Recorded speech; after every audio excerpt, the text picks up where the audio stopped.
This is what we will need to make the 12 blocks for the Twisted Tote. First off, we will need some light to medium weight tearaway, and I have that hooped up and ready to go. We will need some hoop shape cut to the size. Just follow your instructions. I have my 2 sizes of hoop shape ready to go. We will also need some focus fabric. Follow the directions. Mine is an ombre fabric, so each one is going to be slightly different color. So that should be beautiful. You will also need some strips of fabric. So I've got those ready to go, 4 different colors. And on top of that, you will need some strips to do your zipper blocks. You will also need a water-soluble thread. You will need a basic sewing thread as well, or you can use even your quilting thread. This will be my quilting thread, and a pre-wound bobbin. So let's get going. So I'm at my machine and I'm ready to stitch block 1. You will put the water-soluble thread in your needle. I today will be using a darker thread so you can see what's happening. And the first step is to stitch the placement stitch.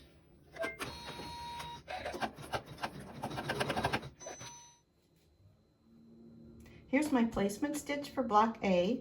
This large area up at the top will be where my hoop shape goes, and this small area down at the bottom will be where the zipper goes. So we will take our hoop shape that we cut to size and we'll place it within the placement stitch up at the top, and we'll tack down the hoop shape.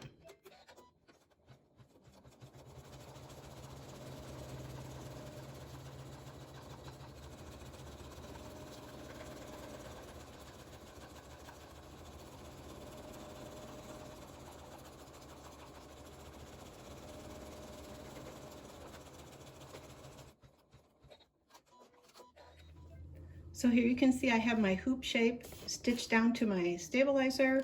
This is the area for the zipper. So for step 3, we will place your fabric directly over your hoop shape. I'm going to center it horizontally. At the top, I only need about 1/4 of an inch. So I will peek under there and give myself about 1/4 of an inch at the top. Need to go a little bit this way more. I can feel the hoop shape through, so it's kind of handy. At the bottom, this is my stitching, and you can see I'm going to have a little bit more at the bottom than I do at the top. This is where my zipper goes, so I want a little bit more fabric there. So now that I have it placed, you will continue with your water-soluble thread. I will switch to the water-soluble thread now because it's going to stitch the outside of my fabric down, and I don't want that stitching to show in my finished project later.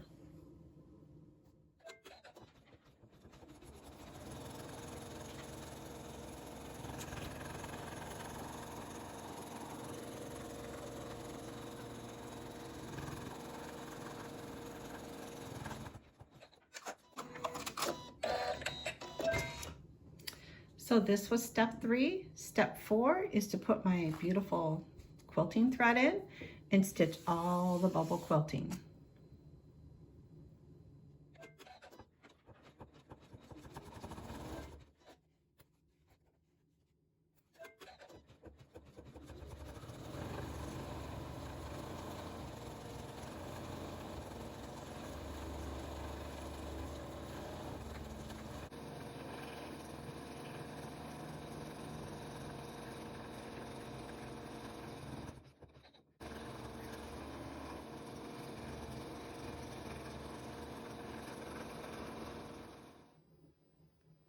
The next step is to do the little zipper strip of fabric. So I have my small strip of fabric here, and I'm going to place it right side down over the block. To get it placed, I do like to center it from side to side, and I can hand lower my needle a little bit, and I can see I've got about 1/4 inch seam there. So we'll just straighten it up. I'm keeping with the same quilting thread because it's just going to do a quick seam. and we'll let it stitch that seam.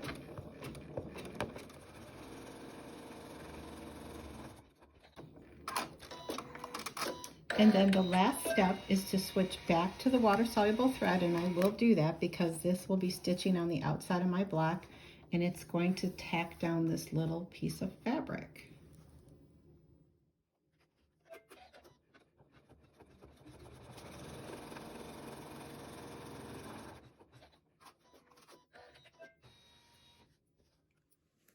Here's my block A completely finished, and I like to put the letter A at the top of the block so I know when I get them all finished where what they are and where they will go. And I also, just for little insurance purposes, I put it on the back of the block, the letter A, and I always put it at the top because orientation will be important. So the next thing to do is to just take this out of the hoop. And we're going to completely remove the tearaway stabilizer.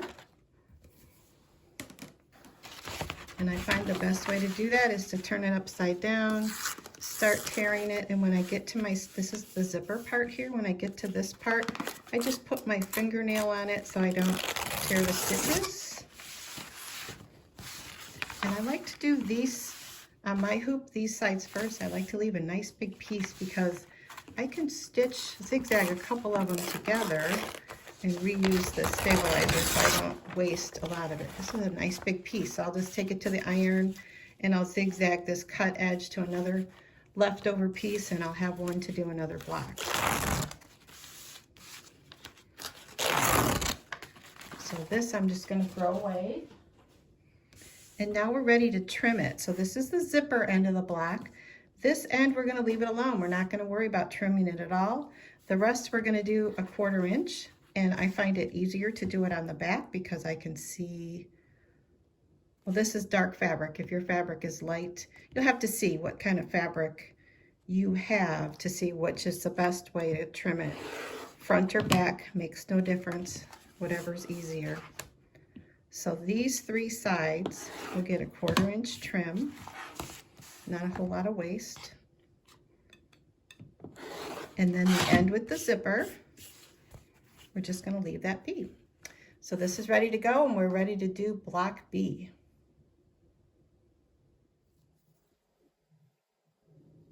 I've stitched out step 1 of block B, and it looks pretty much like block A, except for the zipper section is now at the top, whereas block A was at the bottom. So this time when you do step 2 and place your hoop shape, it will go toward the bottom. The idea is we do not want hoop shape up here where the zipper is. It'll just make it a little more difficult to apply the zipper. So here we go.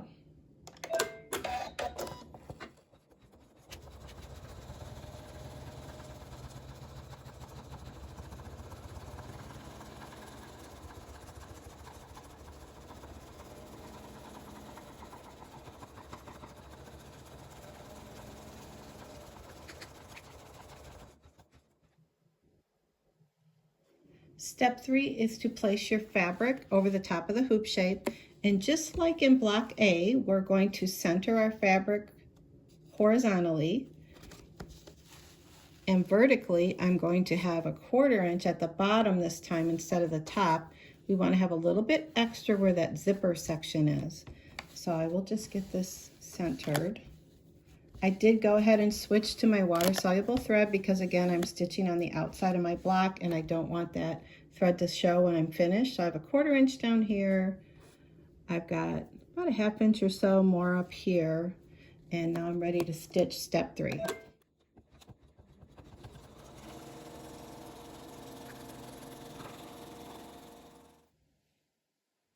Step 4 is to go ahead and put my quilting thread in the needle and stitch all the pretty bubble quilting.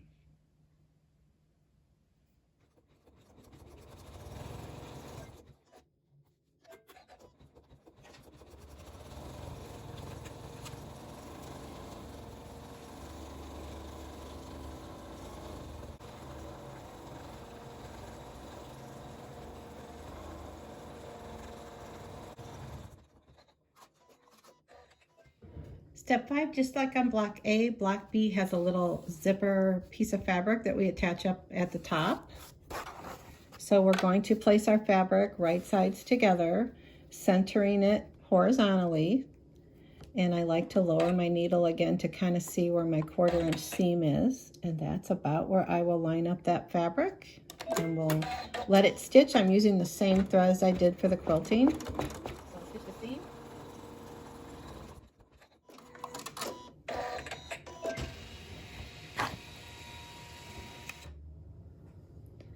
So I just stitched my seam. Next, I will flip my fabric right side up. I've gone ahead and switched the thread to the water-soluble thread because this is stitching on the outside of the block and I do not want that stitching to show later. And we will tack down this little strip of fabric for our zipper.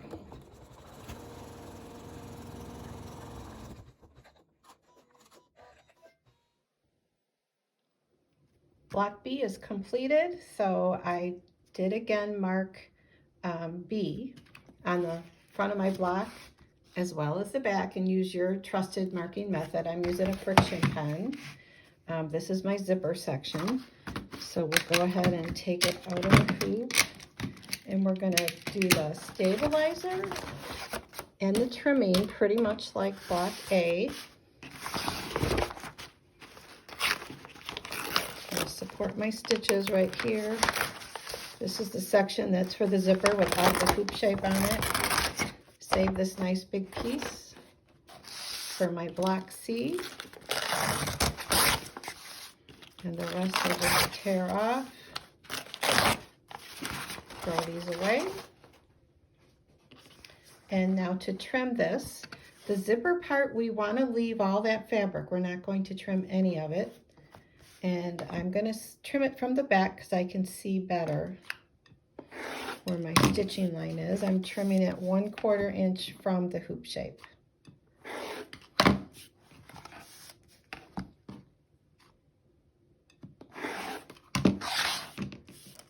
So this is my block B. And this is my block A. And you can see my zipper will go right into this little section right here. So we will move on to block C.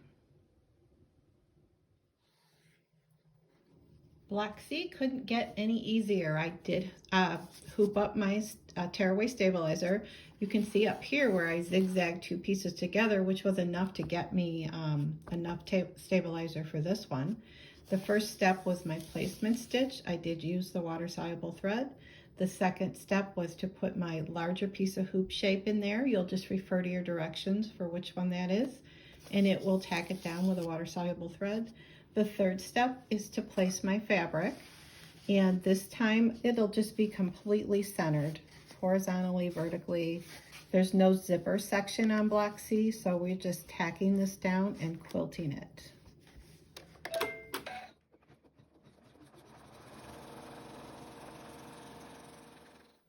Step 4 is the last step for block C. I did go ahead and put in my orange quilting thread, and we'll just let that quilting stitch out, and then we have A, B, and C completely done.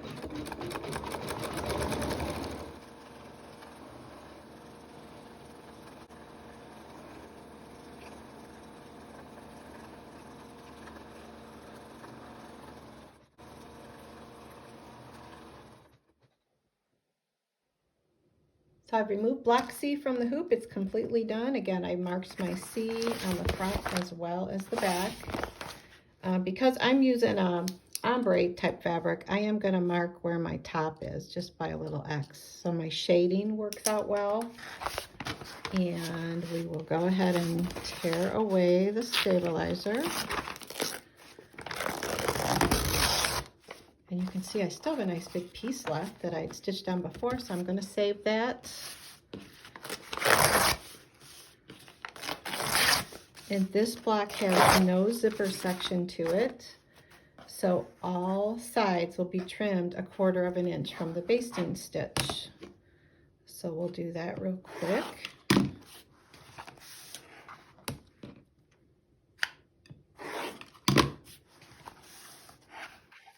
I am using the trimmer by George turned over, so I have my nice little 1/4 inch marking. So there we go. There we have our block C. So let's see if we can line these up. This is block B. This is block A. So these two will have a zipper in them, and these two will be sewn together. And now you actually will be stitching, I didn't mention, you're going to be stitching 2 block A's, 2 block B's, and 2 block C's. So get those finished, and then we will go ahead and do our pieced blocks next. So that would be blocks D, E, and F.